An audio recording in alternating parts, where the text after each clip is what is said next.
கமலா வந்துட்டு இப்படி ஒரு பொய்யான ஒரு கேஸை கொடுத்து ராதிகா வந்துட்டு அசிங்கப்படுத்தினதுக்கு ஈஸ்வரி பாட்டி அந்த வீட்டை விட்டு வெளியில் போகணும் அப்படின்னா வேற ஏதாவது ஒரு சூழ்ச்சி வந்து கையாண்டுக்கலாம் அப்படின்னு நினைக்கிறாங்க. வீடியோக்கு லைக் பண்ணி தெரிவிங்க. இனி வரக்கூடிய எபிசோடில் நம்ம ஈஸ்வரி பாட்டி வந்துட்டு அந்த இன்சிடென்ட்லேருந்து வெளியில் வர முடியல. இதுக்கு முன்னாடி தான் ஒரு சம்பவம் வந்து நடந்திருக்கும். ஸோ அதை மறக்கடிக்கிறதுக்கு தான் நம்ம பாக்கி வந்து கும்பகோணத்தோட ஒரு கோயிலுக்கு வந்து கூட்டிகிட்டு போயிட்டு வந்திருப்பாங்க. அதுக்குள்ளேயே வந்துட்டு பார்த்தோம்னா இப்படி ஒரு சம்பவம் கமலாவால் வந்து நடந்துருந்துருக்கும்.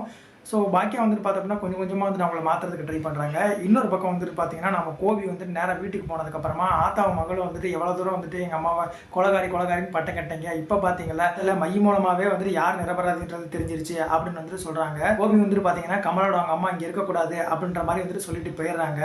ராதிகா வந்துட்டு பார்த்தோம் அப்படின்னா கம்ப்ளைண்ட் கொடுக்கறதுக்கு முன்னாடி நீ என்ன ஒரு வார்த்தை நீ கேட்டிருந்துருக்கலாம். ஆனால் கேட்காம வந்துட்டு நீ பண்ணது வந்து ரொம்ப தப்பு. நான் அப்பையிலேருந்து நான் உன்ட்ட சொல்லிக்கிட்டு தான் இருக்கேன். முழுசாக வந்து நான் உன்னை நம்பின மாதிரி என்னை இவ்வளோ தூரம் வந்துட்டு அசிங்கப்படுத்தி விட்டுட்ட அப்படின்ற மாதிரி வந்துட்டு சொல்கிறாங்க. ஒன்று இந்த வீட்டில் நீ இருக்கணும், இல்லை அப்படின்னு நான் இருக்கணும் அப்படின்ற மாதிரி வந்துட்டு பேச ஆரம்பிச்சிடுறாங்க. உங்களோட கருத்துக்கள் எதுவாக இருந்தாலும் மறக்காம கான்பாஸ் லீவ் பண்ணிட்டு அடுத்த ஒரு ப்ரோமோ அப்டேட் தெரிஞ்சுக்கவே சப்ஸ்கிரைப் பண்ணுங்க.